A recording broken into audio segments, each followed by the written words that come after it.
Welcome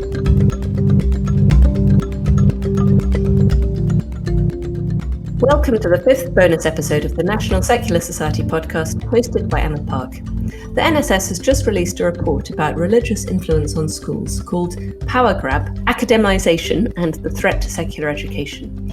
I'm joined now by Alistair Lichton, Head of Education at the NSS, to discuss the purpose of the report and its key findings. Alistair, first of all, what was the purpose of this report? Oh, morning, Emma. So, for many years, the National Secular Society has been one of the few organisations really raising alarm of the fact that through academisation, that's the process by which schools in England become released from local authority control and become academies, that has led to a big increase in religious governance and religious control, including within non-faith schools. We've raised specific examples, and some of those are talked about in the report. So, for example, 9 schools in one area joined together to become an academy trust, and because one of them is a faith school, that becomes a faith-based academy trust. We've tried over the years to get clarification and information from the Department for Education about this issue, and we've just been stymied at almost every turn. So the Department for Education say, oh, they don't know which academy trusts have a religious ethos, or we ask them which academy trusts are mixed, that's containing a mix of faith and non-faith schools, and they get back to us with inconsistent or strange information. So with this report, we decided just to sit down and to just try and work out, based on model funding agreements and the information that was available about schools, which have become academies or new academies are in which trusts and which of those are religious or not. Talking of these trusts, now your report looked at a range of schools which had been absorbed into these multi-academy trusts. Just quickly, what is the significance of this structure? Well, it can be very confusing for parents in England that there are quite a range of different types of schools. So traditionally, we had 3 main types in England, which were voluntary controlled, voluntary aided. Those were different types of faith schools, and community schools, which were non-faith schools. We also had, things like foundation schools and some other small, strange models. Through academisation, what happens is the school is no longer controlled by the local authority, but is controlled by an independent organisation called a trust, and they can be modelled along the similar lines to a voluntary controlled or voluntary aided school, or could be a faith school, or could be a community ethos in that they have no specific religious designation. What were the key findings of your report?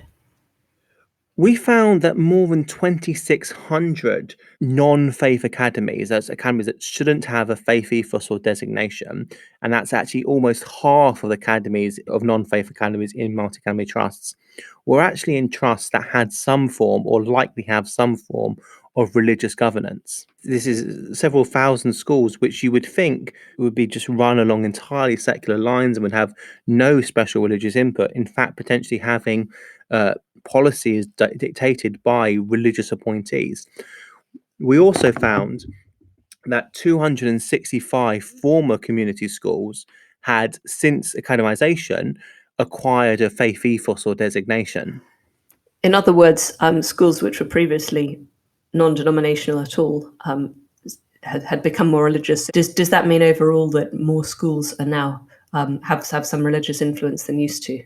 Yes, but it's no longer enough just to see whether or not the school itself has a faith basis. You also need to look at the trust within which it operates.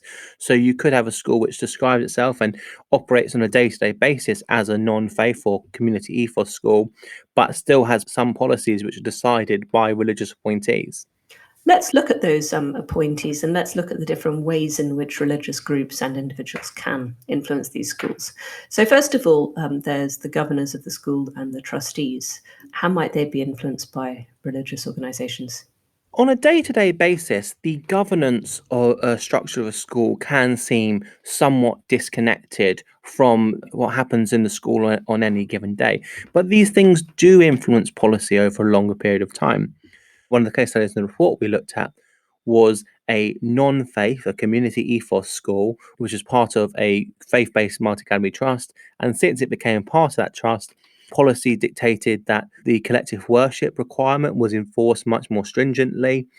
When you have people in the room making the decision, and those could be decisions that could be very quite routine or could be profound and really go to the heart of the ethos of the school.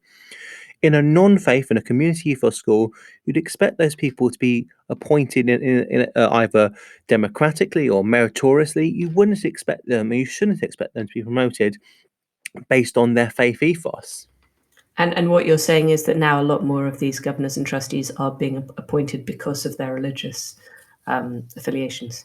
Yes, potentially. Although it is, as we said in the report, it is very difficult to find out to find these things out, to find out how many people are appointed by particularly diocesan boards of education.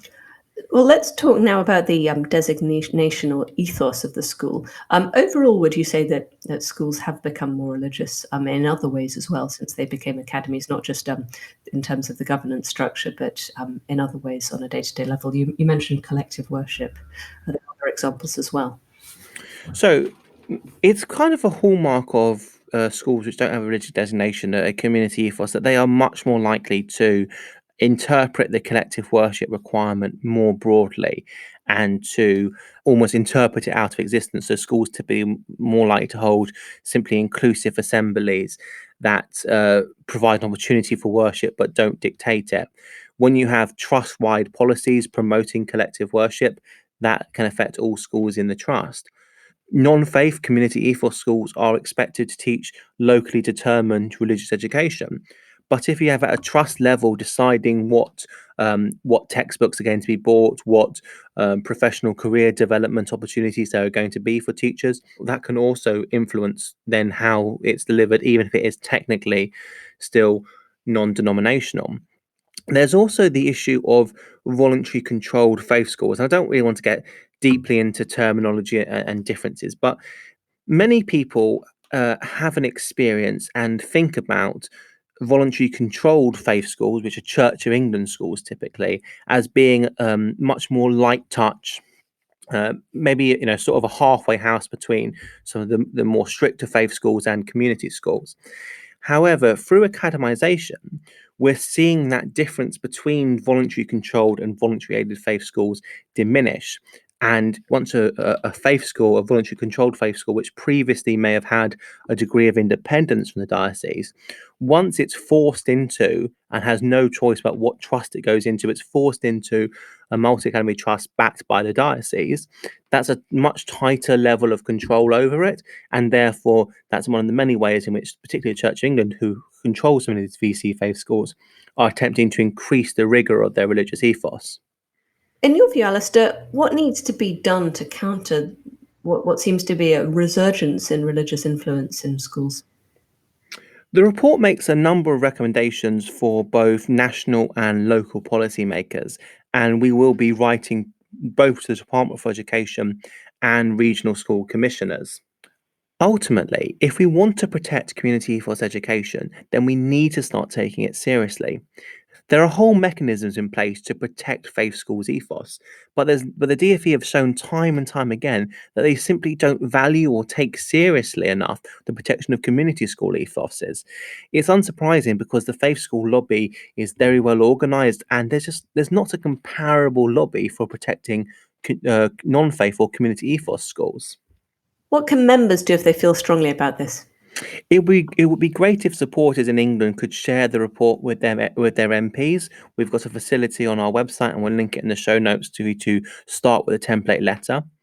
If you're affected by any of the issues in this report, so for example, if you work in or are a governor or a parent who attends a non-faith school that is being forced into a faith-based multi-academy trust, or you have religious governance in your academy trust, despite it not containing any faith schools, or even if you are involved in a faith school which values its independence and doesn't want to be promoting a very strict religious ethos, but you feel you're being forced into that through academization, then definitely get in touch and we'll be happy to support you.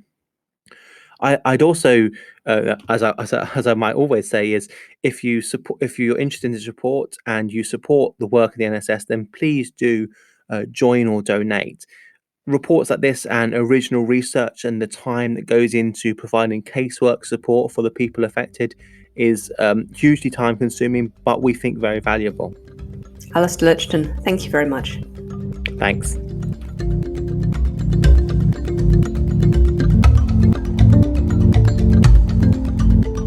This episode was produced by the National Secular Society, all rights reserved.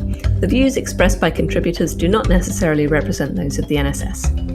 You can access the show notes and subscriber information for this and all our episodes at secularism.org.uk/podcast. For feedback, comments and suggestions, please email podcast@secularism.org.uk. If you enjoyed this episode, please subscribe and leave us a positive review wherever you can. Thanks for listening, and I hope you can join us next time.